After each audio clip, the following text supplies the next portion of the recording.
Hello everyone, welcome to our most demanding topic vector and projectile motion। तो आइए start करते हैं।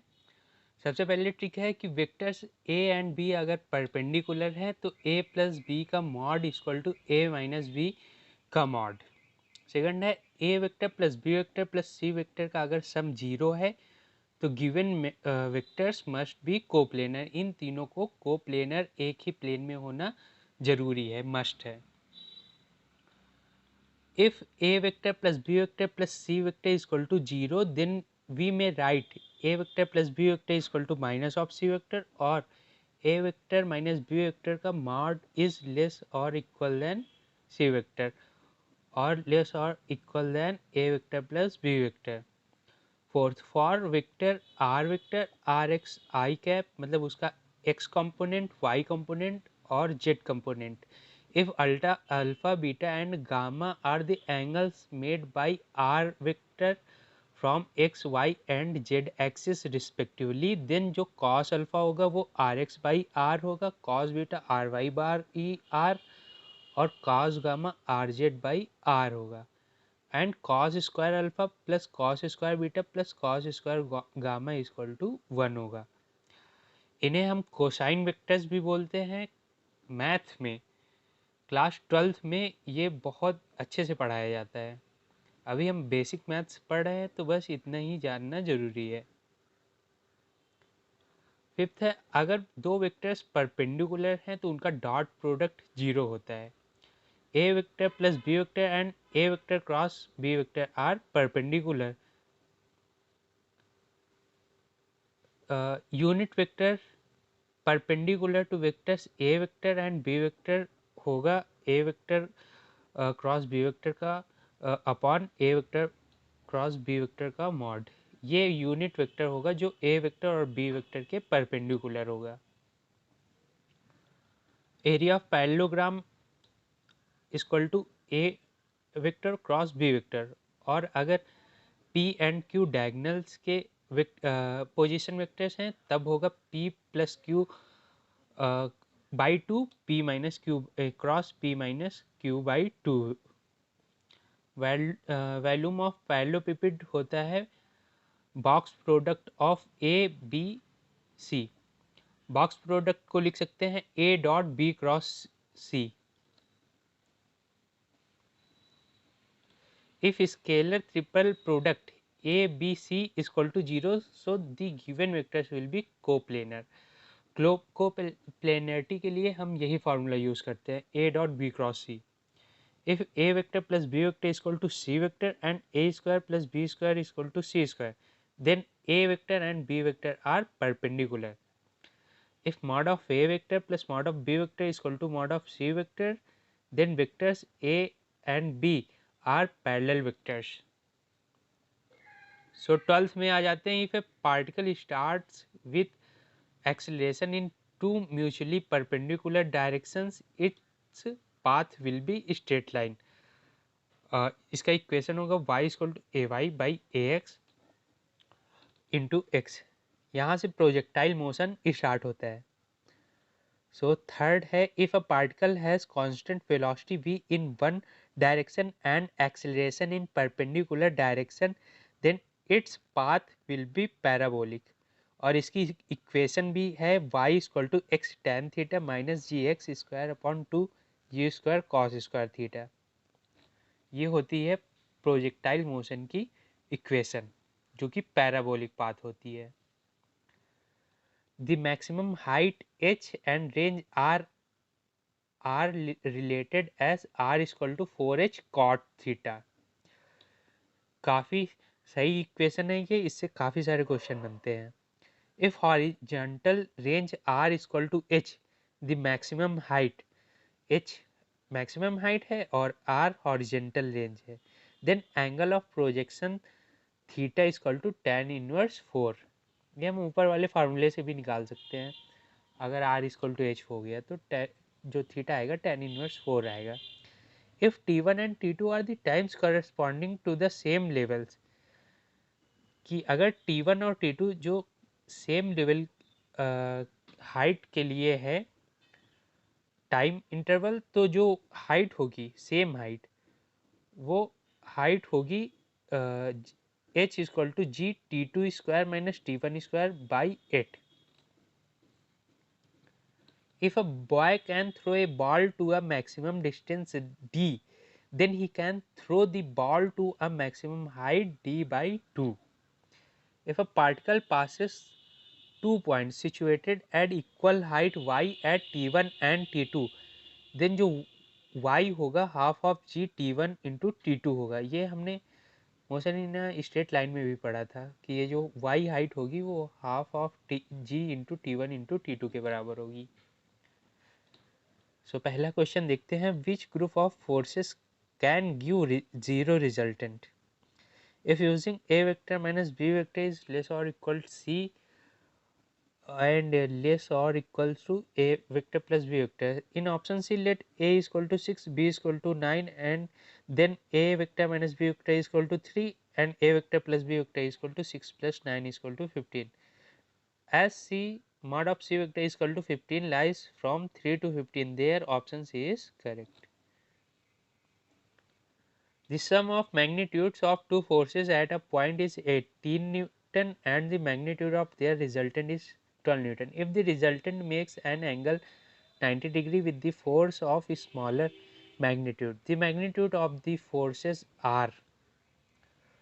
So from geometry we can write b square is equal to r square plus a square, b square minus a square is equal to r square. So b formula लगा देंगे a B square minus A square equal to B plus A into B minus A. तो यहाँ से a की value 5 और b की value 13 Newton आ जाएगी. So third illustration देखते हैं. The diagonals of a parallelogram are given by vectors 3i plus j plus 2k and i minus 3j plus 4k. Find the area of parallelogram. या p vector plus q vector by 2 equal to A vector plus b vector by 2, जो कि हमने पढ़ा था कि area अगर diagonals के equations दिए गए हैं तो एरिया होता है p plus Q by 2 into P minus Q by 2. तो यहाँ से 5√3 यूनिट आंसर आ जाएगा. A particle is projected from the ground whose equation of trajectory is given by y is equal to ax minus bx square, where a and b are constants. Find horizontal range of the particle. So given that y is equal to x minus b x square, taking point of projection as origin, so the coordinate of point of strike are r comma 0. On substituting x is equal to r and y is equal to 0, हमें equation मिल जाएगी r is equal to a by b. So यही horizontal range आ जाएगी.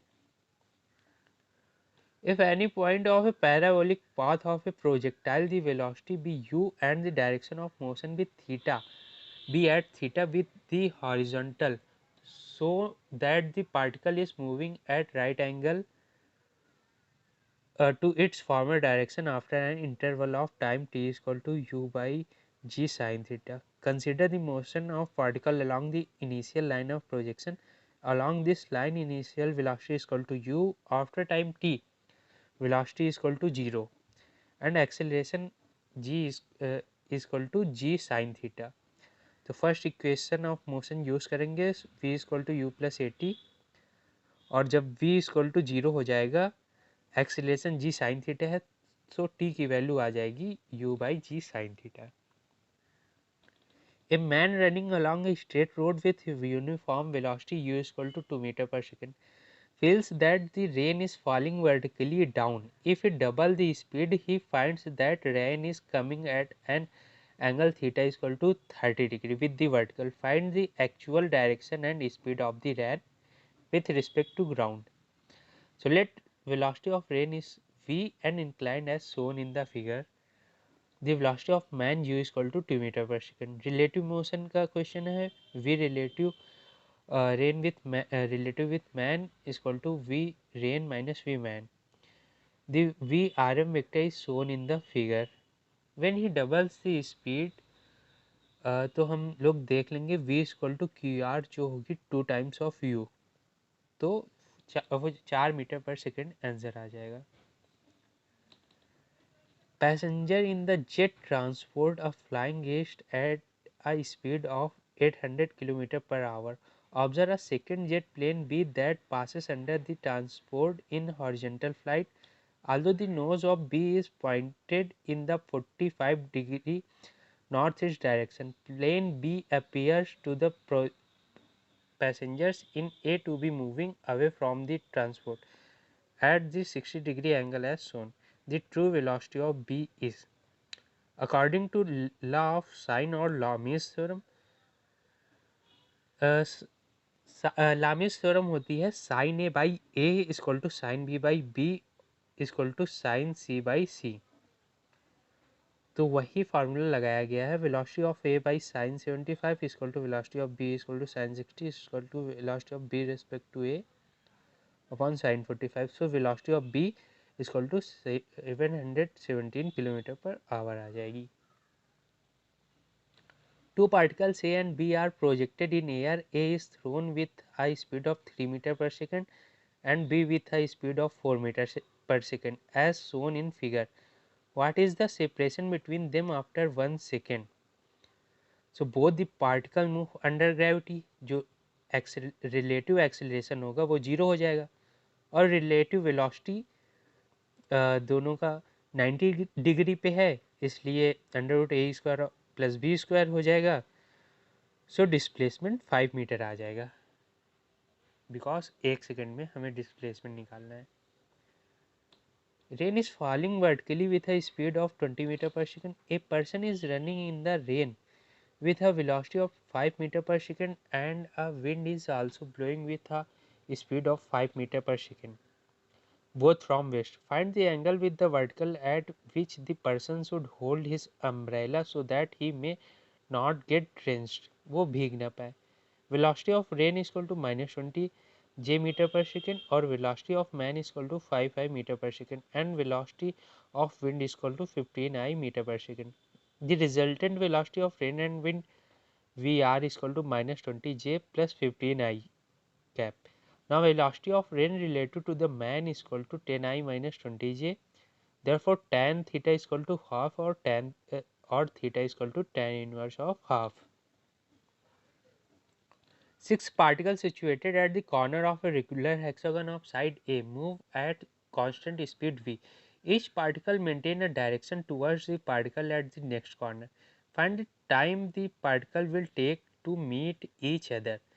Particle will meet at the center of the hexagon, but we can use a trick that possible which will approach to other particle with a relative velocity. So जो relative velocity होगी v equal टू v minus v cos 60, क्योंकि दोनों के बीच का angle cos 60 है। So relative velocity v by 2 आ जाएगी। The distance to be moved a, अगर मिलना है तो ये डिस्टेंस कवर करनी पड़ेगी। सो टाइम जो होगा a बाई वी बाई 2 हो जाएगा 2a by v. A man crosses a 320 meter wide river perpendicular to the current in 4 minutes. If in still water he can swim with a speed 5 by 3 times that of the current, then the speed of the current in meter per minute is. So relative velocity के फंडे से हम लोग निकाल लेंगे u square minus v square equal to 80। u की value 5/3 of v है, सो v की वैल्यू आ जाएगी 60 मीटर पर minute. Raindrops are falling vertically when no wind is blowing. Now when a wind is blowing horizontally at the speed of 5 meter per second, raindrops are observed to be striking the ground at angle theta with the vertical. The speed of raindrops is.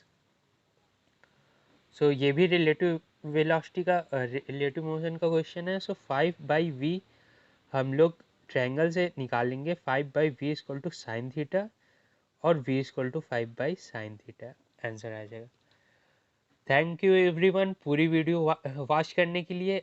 I hope आपको काफ़ी help मिलेगी इस video से। Channel को subscribe और video को like कर दीजिए। Thank you.